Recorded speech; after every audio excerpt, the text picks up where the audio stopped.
Get down on your knees. The one word hit the grand ballroom like a whip. The music stopped right away. The conversation stopped. A waiter who was surprised dropped a champagne flute from his tray, and it broke near the stage.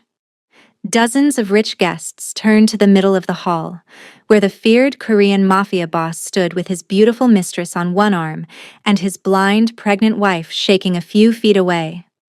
Arya couldn't see the mean smiles that were forming around her. She couldn't see the women whispering with their mouths covered, or the men giving each other funny looks like this was a sick joke. But she could sense it. Every look, each breath, every ounce of shame made the air around her hard to breathe. She tightened her grip on the silver cane she was holding. The other person instinctively moved to her swollen stomach to protect the life inside her, as if her unborn children could already feel the hatred directed at their mother. Minjae. Her voice was small and shaky. Please. But Jung Minjae, the most feared man in Seoul's underworld, didn't back down. If anything, his face got colder. His black suit was perfect. His stance was calm. He looked at the woman carrying his children with no emotion on his face. He then repeated what he had said in front of everyone. Get down on your knees and say you're sorry to Soo-jin. Everyone in the room gasped. Arya turned her blind eyes toward the sound of his voice, hoping against hope that she had heard wrong. She hoped this was a bad dream that she would wake up from. Hoping her husband would remember that she was not a servant, but the wife who had loved him through all the hard times. She said, I didn't do anything. I never touched her. Oh, so now I'm a liar? Soo-jin's voice was full of fake pain and real anger. She looked like the queen Arya had replaced, dressed in sparkling silk and leaning against Minjae as if she already owned his name. Minjae, she ruined my dress in front of everyone and won't say she's sorry. Quickly, Arya shook her head. No, I didn't. I couldn't even. Soo-jin laughed so hard that everyone in the room could hear her. Of course you couldn't see. That's the problem, isn't it? A blind woman bumping into important people. Minjae, it's really embarrassing. People in different parts of the ballroom started to laugh. Be quiet, kind, mean. Arya's throat got so tight that she could hardly breathe. For months, she had to put up with being embarrassed in silence. She had learned how quickly sympathy turned to disgust since she lost her sight. Since she got pregnant, she had foolishly and desperately hoped that Minjae would at least protect her for the sake of their kids. But tonight, in front of the golden lights of his own charity gala, he was giving her up like a sacrifice. He said, You heard Soo-jin? Say you're sorry. Arya's hand shook as it moved over her stomach. I'm pregnant with your child. Minjae's eyes grew hard. Then stop being a disgrace. The words hit harder than a slap. That sentence did what the whispers and stares couldn't do. It tore apart the last weak link that held her heart to him. Soo-jin smiled. Then she moved forward. Before Arya could do anything, the mistress knocked the cane out of her hand. It made a loud noise as it hit the marble floor. Arya let out a loud scream when she lost her balance. Her knees hit the ground hard. She ran one hand over the broken glass from the flute that had fallen, and a thin line of blood opened up on her palm. The room stopped. Arya did too. She bent over and wrapped one arm around her stomach in pure fear. Her breath came in jagged bursts. Not her. The little ones. Please, not the kids. Minjae didn't move at all during all of this. He didn't run toward her. Did not yell at Soo-jin. Not even one step. He just stood there and watched his blind, pregnant wife bleed on the floor while his mistress raised her chin in victory. Something in Arya broke. Not very loudly. Not in a big way. Without a sound. The kind of breaking that never gets better the same way again.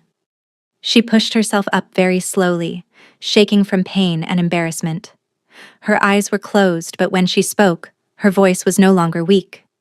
One day, she said in a low voice, you will remember this night and wish you had gone blind instead of me.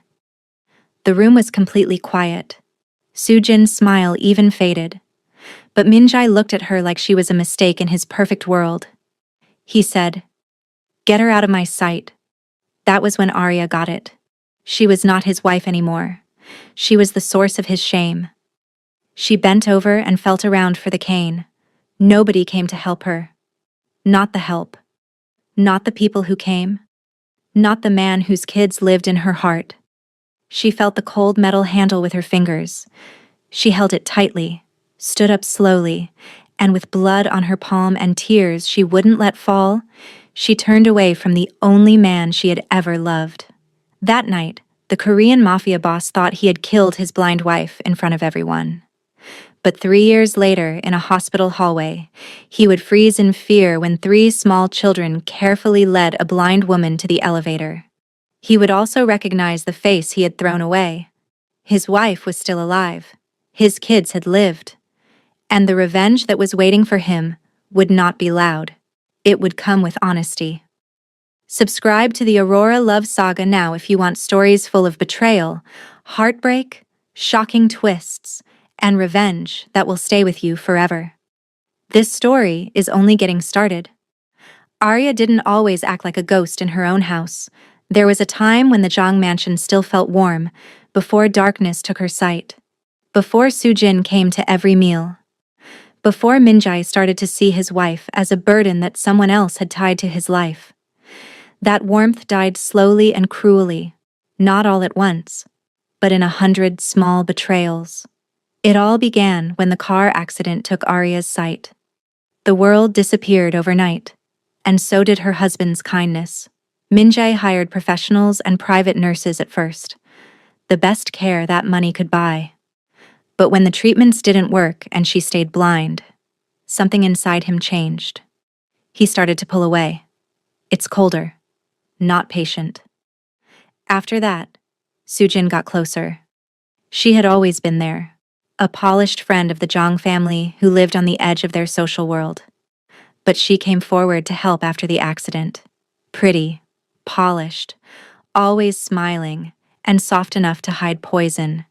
She said she would help Arya get used to things and lighten the burden on Minjai. She seemed nice in public. She made sure Arya felt every bit of her shame in private.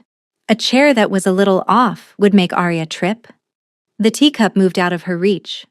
Accidentally forgot the medicine. Servants were let go and then blamed Arya's moods. And every time Arya tried to say something, Sujin was already crying in front of Minjai, making herself look like the victim. Sujin once whispered outside Arya's room, "She hates me," not knowing that the blind woman inside could hear everything. "I just want to help, but she keeps acting like I want to take her place." Minjai's answer was low and tired. "Stop bothering her." Not a defense, a warning to stay calm. That told Arya everything she needed to know. Minjai was hardly ever home by the time she found out she was pregnant. Her first scan showed that she was probably carrying more than one child. Sujin's perfume was stronger on his clothes than his wife's. Arya still thought for a brief moment that having a baby might make things better. A baby gave them hope. Having a baby meant having a family. Instead, Sujin used the pregnancy as a weapon. "She gets dizzy a lot, doesn't she? She leaves for hours. Are you sure she's even taking care of the baby?" And then the question that changed everything. "Minjai, are you sure that child is yours?" Minjai walked into her room one afternoon with an envelope in her hand. You couldn't read his face. "The doctor says the dates don't match up." Arya's body stopped moving. "That's not possible. I never let you down." She heard the paper crackling in his hand. Then he said in a voice that could freeze blood, "I thought I didn't know you." He left before she could say anything. Neither of them knew that the report was fake. Sujin had paid the administrator of the clinic to change the dates of conception. One easy change. One wrong line. That was all it took to ruin a marriage that was already on the rocks because of distance and pride. The house became unfriendly after that. People who worked for her stopped calling her Madam with affection. Madam Zhang stopped asking her to family meals. She was never openly mean, but her silence hurt. Arya would learn that not saying anything was also a form of betrayal. The public embarrassment at the gala was just the end of what had been going on behind closed doors for a long time. People said that Arya had stolen one of Madame Zhang's heirloom bracelets that very morning. Su Jin had put it under her vanity table. Everyone on staff was there. No one dared to question the setup. Min Jae came in the middle of the accusation, looked at the bracelet, and then at his wife, who was blind. "Have you sunk so low that you need to steal to get attention?" Su Jin cried in a beautiful way. "I didn't want to make her look bad. But she hates me because Min Jae likes me." He told her to search her room. She got rid of her personal maid. She is no longer allowed to enter her home. By night, she was a shameful person who was accepted. Then the big party happened. The stick, the ground. And after that, there was nothing left to lose. When Arya got back, the guest rooms were quiet. Her hand was still bleeding. Her knees hurt. A slow, scary pain had started to twist deep inside her stomach.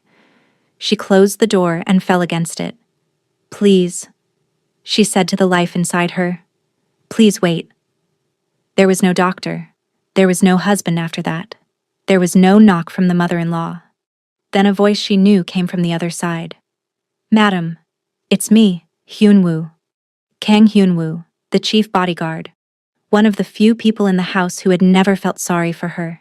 He had watched the ballroom scene in silence. But for him, silence had been a choice long before tonight. He quickly went inside. The instant he saw the blood, his jaw tightened and the color drained from her face. He took a folded envelope out of his coat and put it in her shaking hand. "There's money, a phone, and an address in there." "What is this?" "A way out. I made it weeks ago, hoping I wouldn't have to give it to you." Another cramp hit, and this one hurt more. Arya bent over and a cry slipped out before she could stop it. Hyunwoo caught her before she hit the ground. Someone held her for the first time that night as if her pain mattered. "Pay attention to me," he said.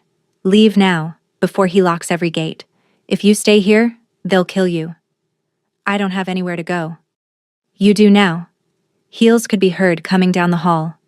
Su Jin, laughing, getting closer. "Ma'am, there's no more time." Another cramp hit her, and it was so bad that it made her temples sweat. Then a warm stream ran down her leg. Hyunwoo stopped moving. Then the bodyguard, who had never been scared before, suddenly looked at her with fear. "Madam, we need to leave now." And before anyone in the house knew that the blind, pregnant woman they had killed was slipping away, Arya disappeared into the night. Seoul was getting a lot of rain. Hyunwoo held her arm tightly with one hand while he led her through the servants' gate. The storm took away all the sounds behind them. Arya could hardly stand. With each step, pain twisted through her stomach. Her hair was wet and stuck to her face. One hand trembled over her stomach while the other held the envelope. "Don't let me fall," she said softly. Hyunwoo said, "You won't fall." But the strain in his voice said otherwise. "Not tonight." He put her in an unmarked sedan that was parked 2 streets away. The heater blew warm air on her wet skin, but Arya still couldn't stop shaking. When the car got to the address, which was a small private maternity clinic hidden behind an old church, her breathing had become uneven. There was already a nurse waiting for them at the side door. At that point, Arya realized that Hyunwoo had planned everything down to the last detail. Voices inside were whispering in a hurry. "Her blood pressure is dropping. She's in trouble. There could be a placental tear. We need the doctor right away." Then a new voice came in, one that was older, calmer, and more authoritative. "Get out of the way." Han Seok-jin, MD. The Jang family's trusted doctor was quietly let go 2 years ago for refusing to make fake medication records. He crouched down next to Arya, felt her pulse, and his face got dark right away. She should have come in hours ago. Hyunwoo's jaw got tight. She wasn't given care, let alone respect. Arya's labor started early, was violent, and happened all at once. For hours, the clinic was a blur of pain, orders, and whispered prayers. She remembered the ballroom. Min Jae's voice told her to kneel, of Su Jin smiling even though she was bleeding. That memory gave me energy. She pushed through the pain with anger and heartbreak mixed up in her chest. During the worst contractions, she held onto the bed rail until her knuckles turned white and whispered promises, not prayers, to the kids inside her. I won't let them take you. This will not be the end for me. And not long before dawn, in a secret room in a long-forgotten clinic, Arya gave birth to 3 children, not 1, not 2. The first one came small and angry, and its cry was so loud that it cut through the storm. At first, the second was terrifyingly quiet, but the team was able to get it to breathe. The third one almost killed Arya. Her blood pressure dropped. The room exploded. Someone yelled for a transfusion. For one cold, drifting moment, Arya couldn't hear anything at all. Then a baby started to cry. Then one more. Then one more. 3 voices. 3 pieces of evidence that she still had some things. Dr. Han was sitting by the bed when Arya woke up many hours later. You have 3 kids, 2 boys and a girl. She let out a broken laugh that sounded like half a sob and half a miracle. Living? Everyone is alive. Finally, tears ran down her face, not because she was weak, but because she was so relieved that the life inside her had survived the cruelty that almost killed them all. Dr. Han said softly, "The second boy is weak. Trouble breathing. He'll need to be watched, and eventually, he'll need more than we can give him here." The nurse gave her the smallest bundle to hold. Arya's fingers brushed over soft cheeks, a tiny nose, and a fist that shook and was no bigger than a rosebud. Then a different child. Then the third one. 3 beats of the heart. 3 reasons to stay alive. 3 miracles that can't happen came from the worst night of her life. She kept them in the dark, which was how she saw every room, and promised herself she would never tell anyone. They would never be able to see the floor of that ballroom. They would never bow down to someone else's cruelty. They would never know what it was like to not be loved in their own home. She would make sure of that, no matter what it cost her. But staying alive didn't mean being safe. On the 3rd day, Hyunwoo came back with bad news. The mansion is looking for you. Sujin is trying the hardest. She wants proof that you ran away. Not that guy. Even after everything, a broken part of Arya had hoped that Minjai would storm every hospital in the city. Instead, only the Mistress walked around the ashes, looking for proof that her victim was gone for good. Dr. Han got papers in order through old friends. Arya Young changed her name to Arya Moon on all of her important papers.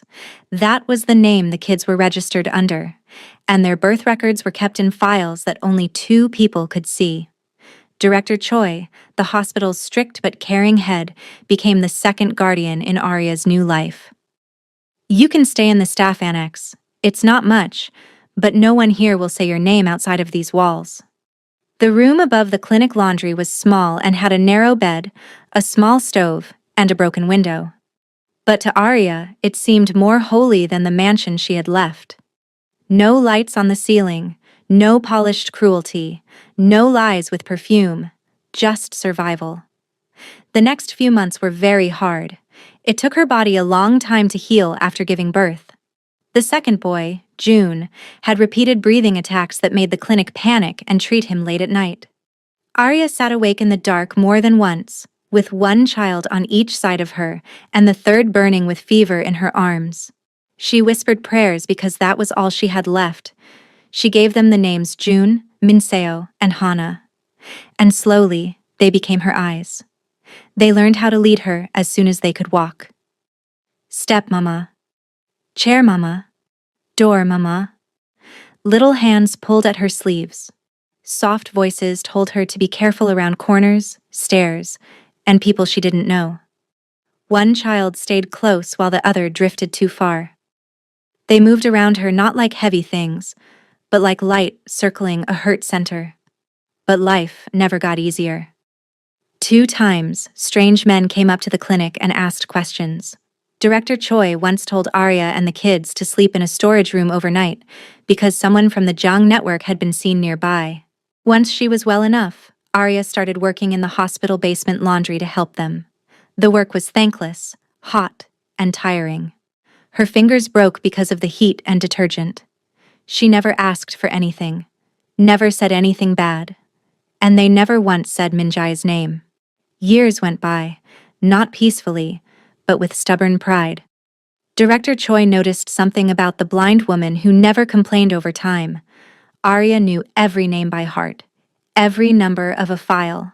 Every parent who walked through the pediatric wing sounded scared.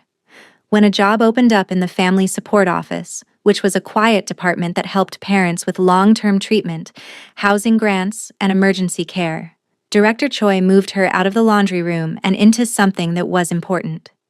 Arya learned how to use Braille record systems. She was so good at remembering how the hallways were laid out that new staff members sometimes forgot she couldn't see. When fear made everything else sound like noise, she became the voice that mothers listen for. The nurses liked her. People in the area asked her for help. Even the older doctors stopped what they were doing when she spoke, not because she was dramatic, but because she never was. She was exact. Be calm. Trustworthy. People trusted her in a crisis because she knew how to handle pain without putting it on other people. 2 years after they got there, Director Choi quietly matched the money, and Dr. Han funneled it through old charitable accounts. Arya started a small support program for mothers who had been left alone with sick children. Vouchers for food, extra blankets, transportation allowances, help with childcare for free during surgeries. They called it Little Steps, because many of the kids were learning to walk through pain, and because one nurse said that Ms. Moon had taught half of the pediatric wing that survival was built one step at a time. She had made something, not a kingdom, not money, something more difficult: honor. One winter night, when the triplets were almost 3, Arya heard 2 nurses talking outside the laundry. The Zhang boss never even looked for her. Not really. Maybe he wanted her to leave. The words should have broken her. They did the opposite and made something empty. So this was the truth. He had let her go. That's what she thought. That same night, Hyunwoo put a sealed report on Minjai's desk. The Mafia boss had been asking for this report every month for almost 3 years. A report that always had just enough to keep him looking, and never enough for him to find her. 3 years after Arya disappeared into the storm, Jang Minjai ruled Seoul with the same cold accuracy he used to break men and build empires. He hadn't lost anything on the outside. People still stopped talking when they heard his name.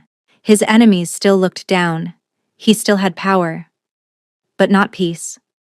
Since Arya went missing, he had become even harder. Slept little, talked less, and didn't put up with mistakes. People who worked with him the most had learned to read even the smallest changes in his silence. If his jaw got tight, deals fell through. Someone would pay for it if he took off his gloves too slowly. The smartest men in the room stopped breathing if he looked out the window of his office for too long. The city said he couldn't be touched. People who lived in his mansion called him empty. Sujin still lived with him, but she wasn't his wife anymore. That fact alone was a shame that she carried like a secret wound. She had dressed in luxury for 3 years, hosted his friends, slept in the suite closest to his, and worn confidence like a second layer of silk. But she still didn't know his name. She still didn't have a ring. And the worst part was that she still didn't have an heir, which was what every elder in the Yang family wanted. At a private dinner, Madame Jiang brought it up. "You can't wait forever. The family needs a legal heir." Minjai didn't raise his head. Then put in a new board. "This isn't about business." No one brought up Arya, but she was still there, in every quiet moment. He had locked the wing of the mansion and never opened it again. In the garden path where she used to walk before she lost her sight. Sujin kept suggesting changes, but they never happened. He couldn't stand hearing it tuned, so he kept the piano in the West Hall covered. A teacup she used to like was still in the back of a cabinet because no servant would throw it away without being told to. And no matter how smart Sujin was, she had never been able to get rid of the ghosts that lived in these small, stubborn details. Minjai told himself that he had put the past behind him. That was the lie that kept him going, because the truth was worse. Arya had not left him in a clean way. She had stayed behind in pieces. And on some nights, when he was too tired to fight back, he still heard it. One day, you'll remember this night and wish you had gone blind instead of me. He never said he wanted her out loud, but once a month, a report that was sealed showed up on his desk. There were possible sightings, closed leads, and rumors, but then nothing. Nothing ever. He read them by himself and never asked Hyunwoo where he got them. If he asked, it would show that he had been looking at all. And Jang Min-jae hated showing weakness more than being unsure. That winter, the pressure grew from all sides. A rival Busan gang put his shipping lines to the test. Attacks on warehouses. A casino manager took off with the books. The city could smell blood in the water. At the same time, Soojin had become more dangerous. Being close to power for years without fully having it had made her desperation into something poisonous. She paid too much attention to Min-jae's mother, got too involved in family matters, and started putting pressure on him in ways that she had previously hidden behind kindness. Too much wine and too much quiet in his office one night made her touch the wrong nerve. You would have known by now if Arya had really been pregnant with your child. Min-jae carefully put his glass down. Say that one more time. She thought about it. All I meant was... He got up. That was all. Soojin stepped back without meaning to. You seem very interested in showing that a dead person stays dead. He was alone after midnight, after she left. Finally, he opened a drawer that he hardly ever opened.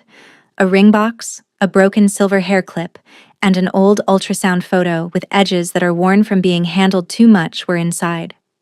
He found it months after she went missing, hidden in a book that was left in her room. She probably meant to show him when it was safe. She never got the chance, though. He looked at the blurry picture for a long time. There were 2 shapes that could be seen. If you looked closely enough, you might have seen 3. He had never let himself look at it closely enough. He then put everything away, as if putting weakness in a box would make it safe. But the cracks had begun. Days later, he heard 2 maids talking as he walked by the linen room. Everyone knew Miss Soojin was planting things. Then, what if she didn't run away? What if the baby got hurt? Min-jae opened the door. The maids turned pale with fear. Go. Afterward, he stood alone with one burning question. Bleeding. That night. Why hadn't anyone said anything? He called Hyunwoo. You told me she was gone. She did. You forgot to say she was hurt. A break. You never asked. Something old and bitter flashed behind Hyunwoo's calm face. Madame Arya needed more than just your questions that night. The insult was still there between them. Without a doubt. For a scary second, Min-jae looked like he was going to hit him. Instead, he moved back toward the window, his jaw so tight it could cut glass. Was she still alive when she left? Yes. Yes. And then? A little bit of doubt. Some trails I followed, and some I buried. It was my choice, not yours. Min-jae finally got it. The reports were both a kindness and a lie. Enough to make him keep looking. Not enough to let him find. That was the second break.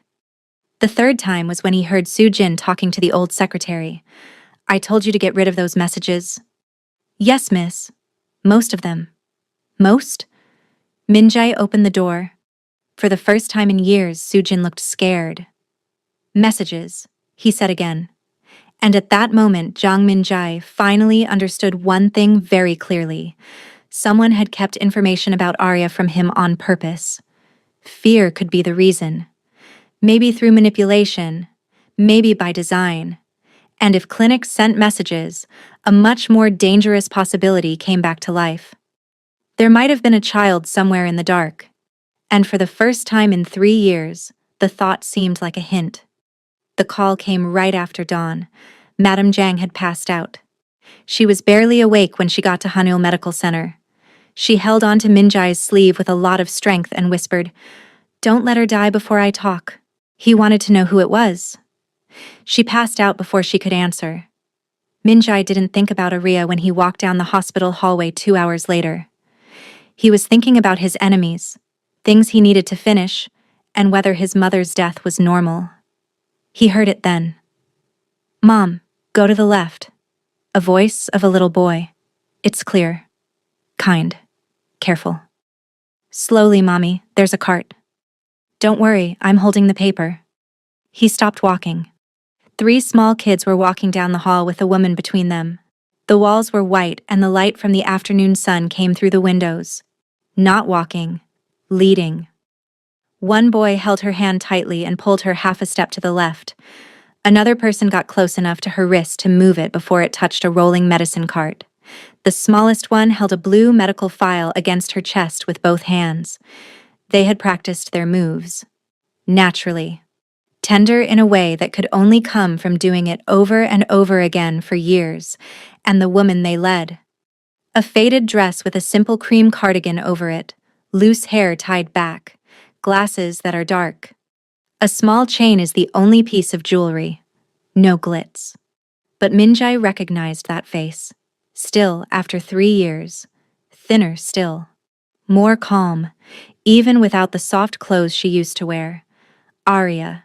The world fell out from under him. For a second that seemed impossible. He thought his heart had stopped beating as well. Living. It's not a rumor. Not a fake lead. Not a closed report. Living.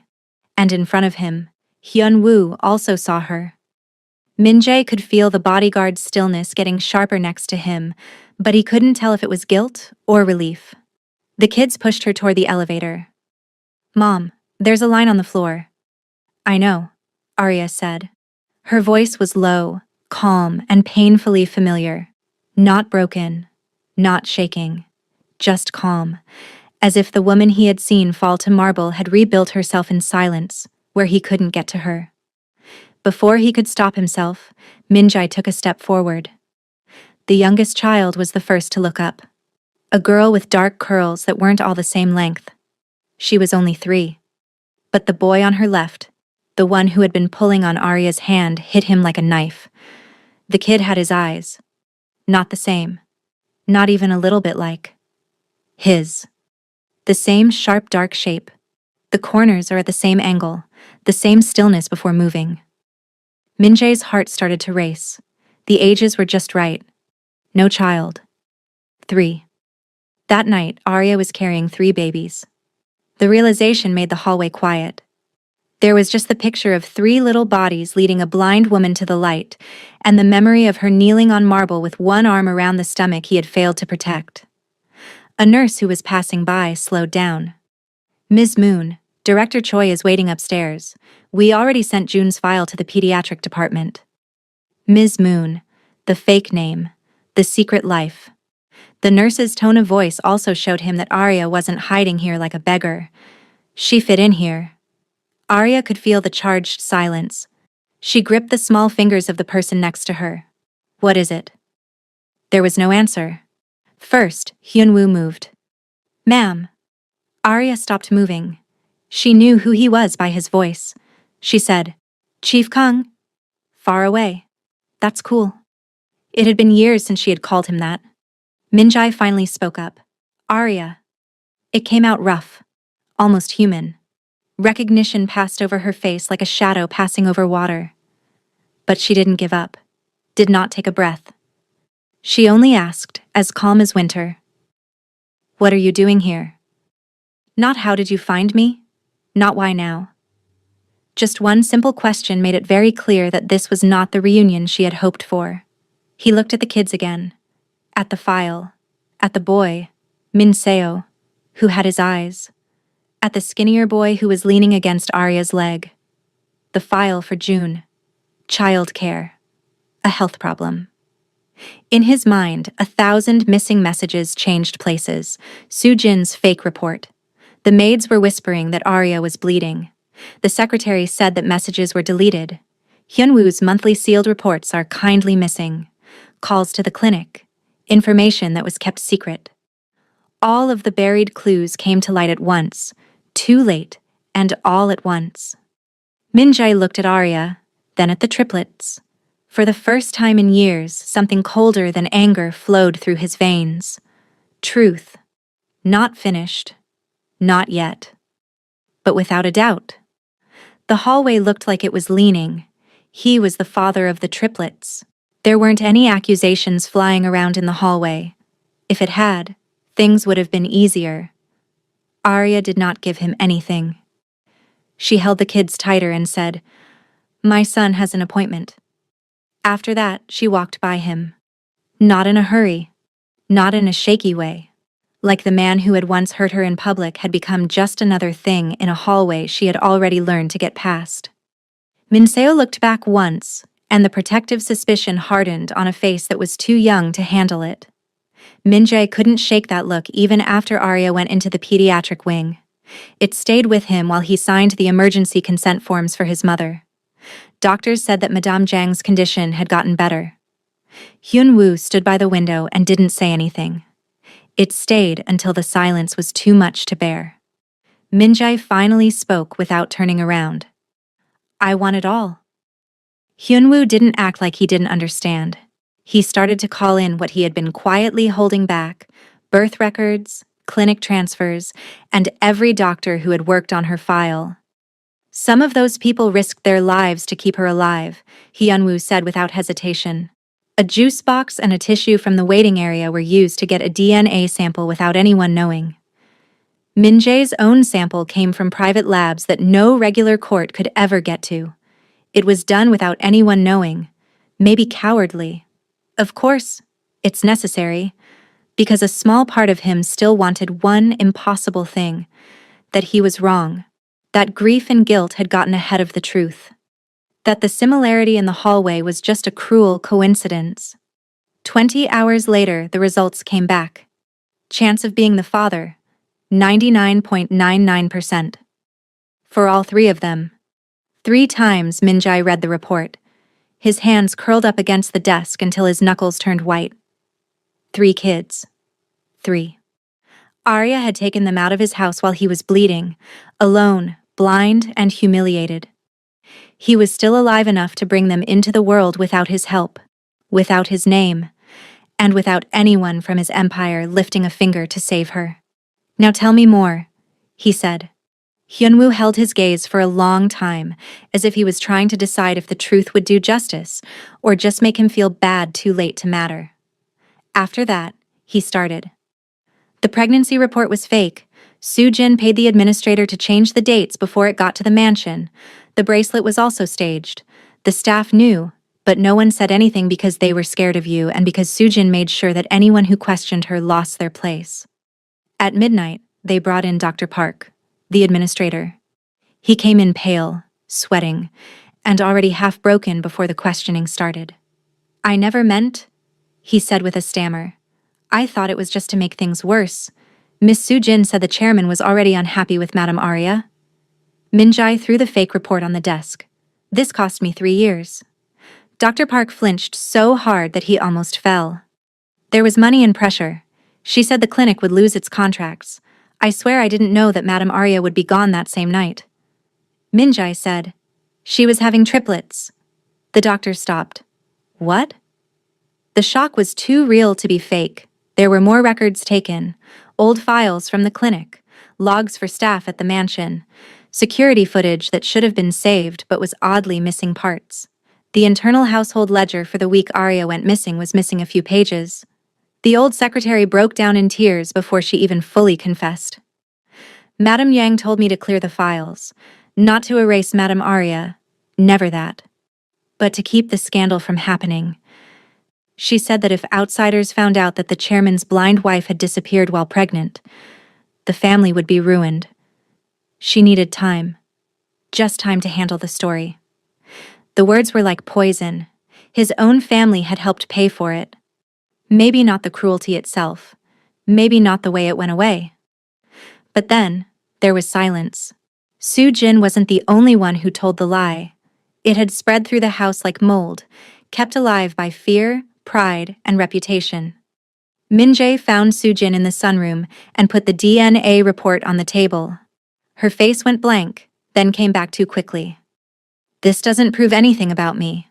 You paid Dr. Park to change the report. put the bracelet there, and read messages after Arya went missing. Tears came to my eyes, not out of guilt, but out of need. I did it because I loved you. She made you weak. His face didn't change. That scared her more than yelling ever could. You tried to get rid of my kids. No, she yelled. I swear I didn't know there were 3. But there was more. There is always more. An old retired driver admitted under questioning that 2 men had been sent after Arya the night she ran away. Not Minjai, from Sujin. Bring proof that she had left the city or make sure she never came back, they said. Someone had tried to kill her after she was exiled. There was no sound in the room. Minjai closed his eyes for a long second, and behind his lids he saw it all too clearly. Arya in the rain, barely able to stand. One hand over the children, men hunting her through the city while he stayed in his mansion, thinking that anger was the worst thing she would face. When he opened his eyes again, they were cold, and there was nothing human about them. But that wasn't the biggest secret. Dr. Han said he wouldn't meet at the mansion. He told Minjai to come to a deserted consultation room by himself after hours. The old doctor said, June has a rare hereditary blood disorder. From the Jiang line, your grandfather's records were sealed. It was manageable when he was a baby. We kept him alive with transfusions and close monitoring. But as his body grows, the disease grows faster. At 3 years old, we are past the edge of what we can treat here. Minjai's body stopped moving.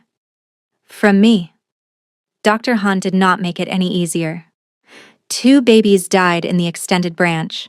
The trait was buried because your family had enough money to bury weakness under reputation. What kind of treatment? A gene-based protocol in Tokyo, limited access.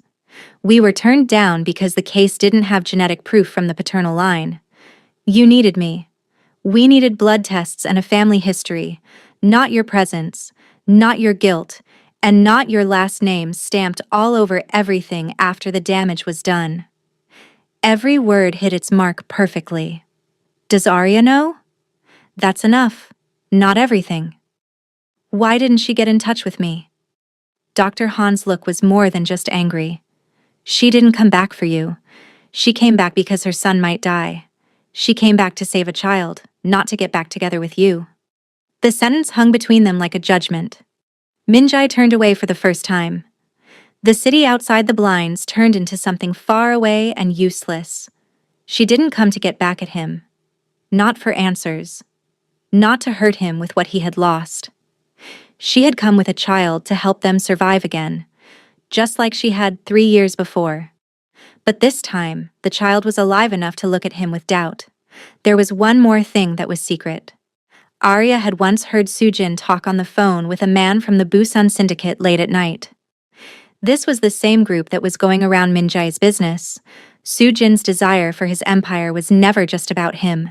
For years, she had been giving information to others. Arya hadn't used it yet, because June's health was the most important thing. Before revenge, stay alive. Always. Her power was even controlled. Her secrets helped her kids more than they helped her pain. That realization changed Minjai's view of her in a terrible way. It made him realize that while he had spent 3 years freezing his regret into silence, Arya had spent the same amount of time becoming dangerous in a completely different way, by being patient, smart, and completely refusing to let her feelings get in the way of what was most important. Minjai stood outside pediatrics and watched through the glass around midnight. Arya sat next to June's bed with one hand on his chest, as if she were memorizing how it went up and down. Hana lay down on 2 chairs. Minseo leaned against Arya's side, sleepy but alert. She had no idea Minjai was there. Or maybe she did and just didn't want to admit it. No matter what, the sight hurt more than all the records and confessions had. Because the truth was now complete enough to hurt. His son could die because of his bloodline.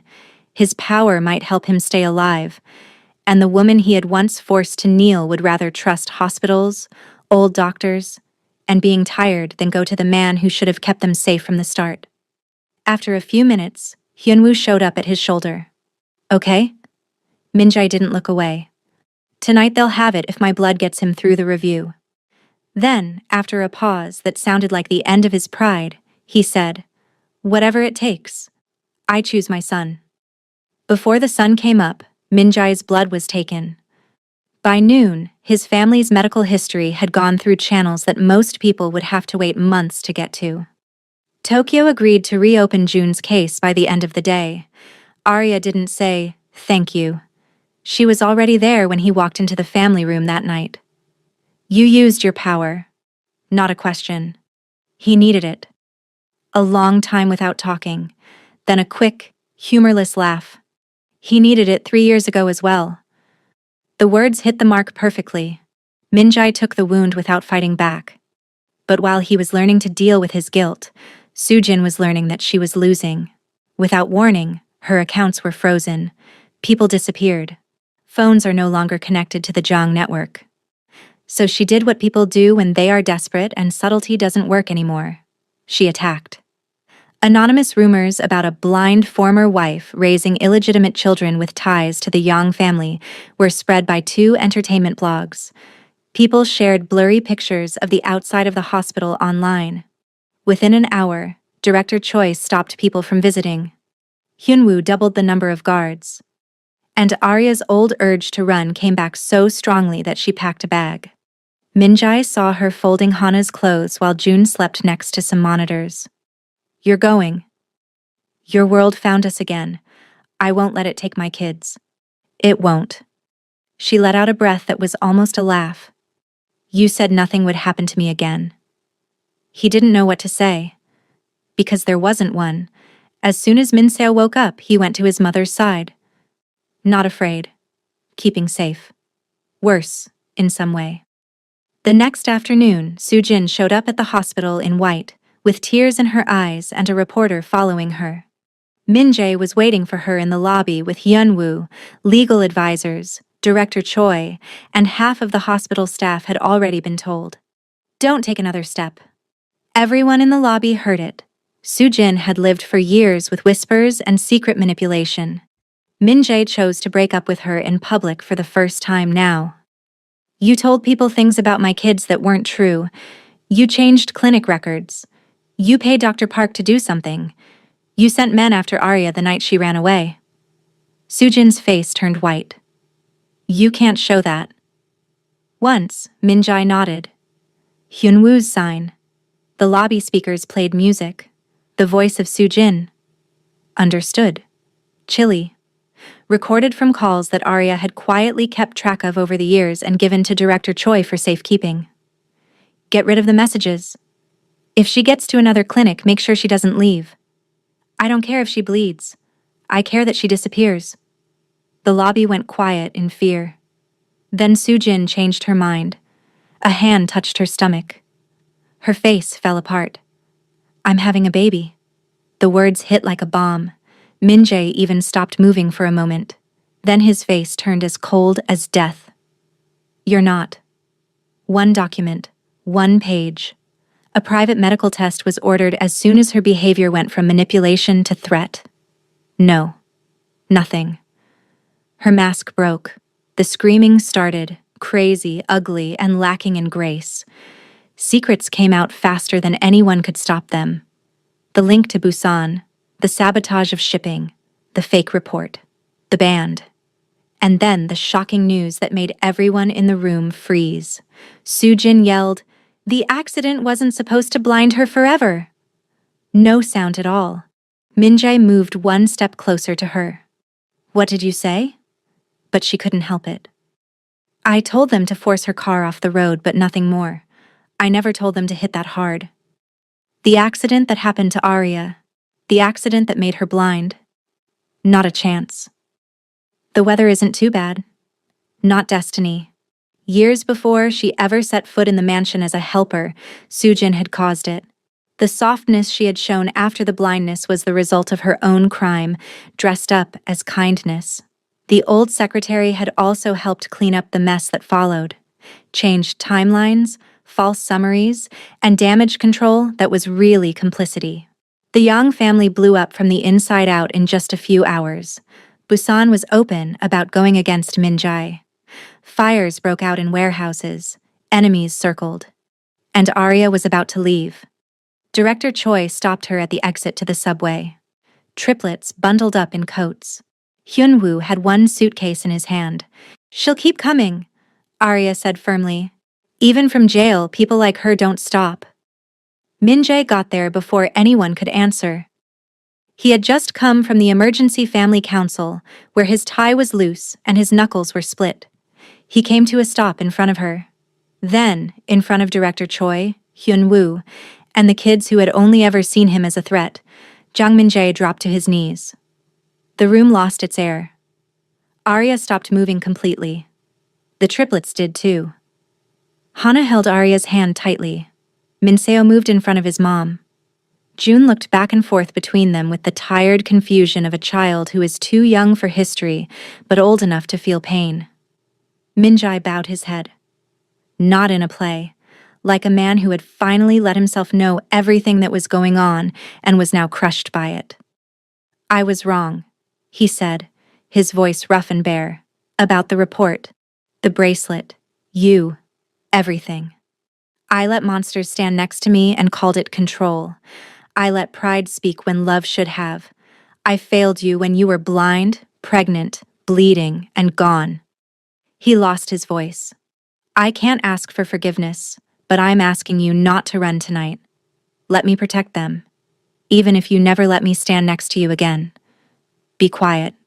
A lot. Without mercy." Arya spoke, and her calm was worse than her anger.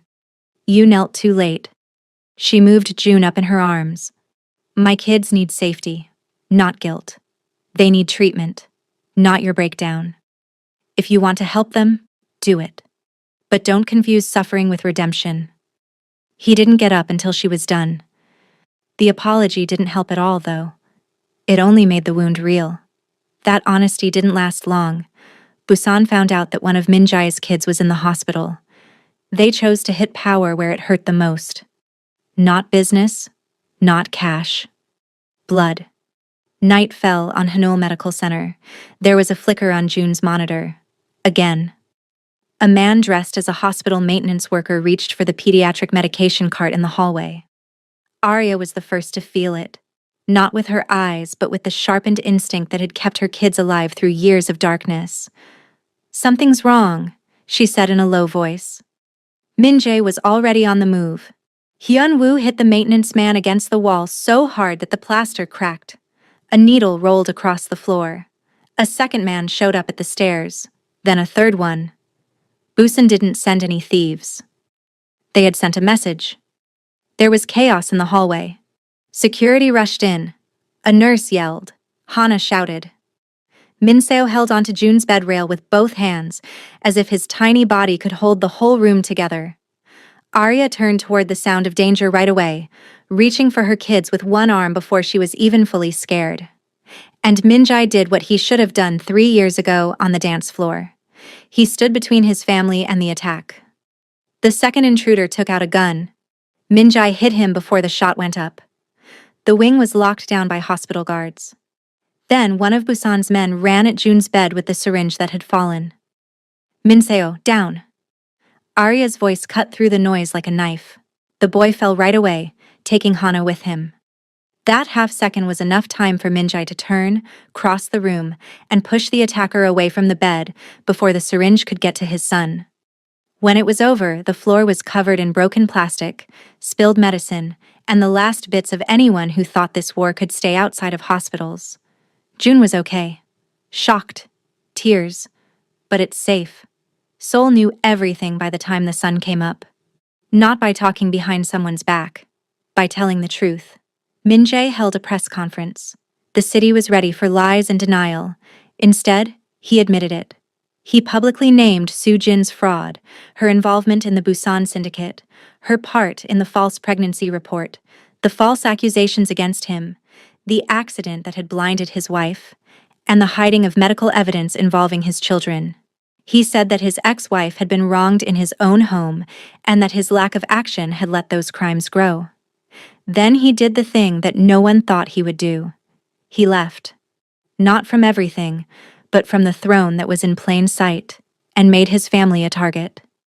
He gave the board independent control over operations, let several shell divisions fall apart while they were being investigated, and took away the protections that had long hidden private crimes behind money from the Zhang family's home. The underworld saw it as a sign of weakness. Arya thought it was the first thing he did that didn't make her bleed for it. It wasn't full justice for his world, but it was a real, expensive, and permanent sacrifice. Su Jin was taken into custody before noon. This time, she wasn't wearing silk, smiling, or being loved. As part of the investigation, the old secretary admitted to something. Madame Yang, who was weak and sad, made a formal statement admitting that the silence had hidden Arya's pain. The truth was bigger than the family trying to hide it for the first time in years. Emergency Priority approved June's Tokyo treatment. The triplets would leave in a few days. Something quieter happened at Hanul Medical Center. Director Choi set up a private process for legal recognition. No pictures, no show. Just signatures, witnesses, and 3 children officially acknowledged as Zhang Minjai's heirs. Arya almost said no. Then she looked at June sleeping after sedation, at Hana's fingers wrapped around her sleeve, at Minseo pretending not to listen, and chose what served them, not her pride. But when Minjai came up to her in the quiet hospital garden and asked, "Will you come home after Tokyo?" In a low, careful voice, she didn't think twice before answering. Not at all. The word wasn't mean, just clear. She said, "That house is where I lost my sight twice. Once in the crash, and once in you." He took the blow without flinching. "I understand. I'm not coming back as the same woman who left. You shouldn't." There was a long, quiet pause between them, softer than before, not letting go. Something smaller, which makes it more honest. Then Arya reached for the kids as they ran toward them from the path. Hana was laughing, Minseo was quieter, and June was moving slowly but was stronger than before. Arya's left hand was grabbed by Hana. June reached for Minjai's right after only a moment of doubt. Minseo looked at both of them with suspicion and thought, then stepped forward and took the space between them. For one quiet moment in the pale sun of the hospital, they stood like that, still not healed, whole, or forgiven, but no longer lost. A mother who had lived, a father who had finally made a choice, 3 kids who had lived, and Arya, who was still blind, strong, and able to choose what happened next, raised her face to the light and walked forward on her own terms, with her kids next to her. And Minjai was only where he had finally earned the right to be. Not ahead, not above, but finally trying to keep up.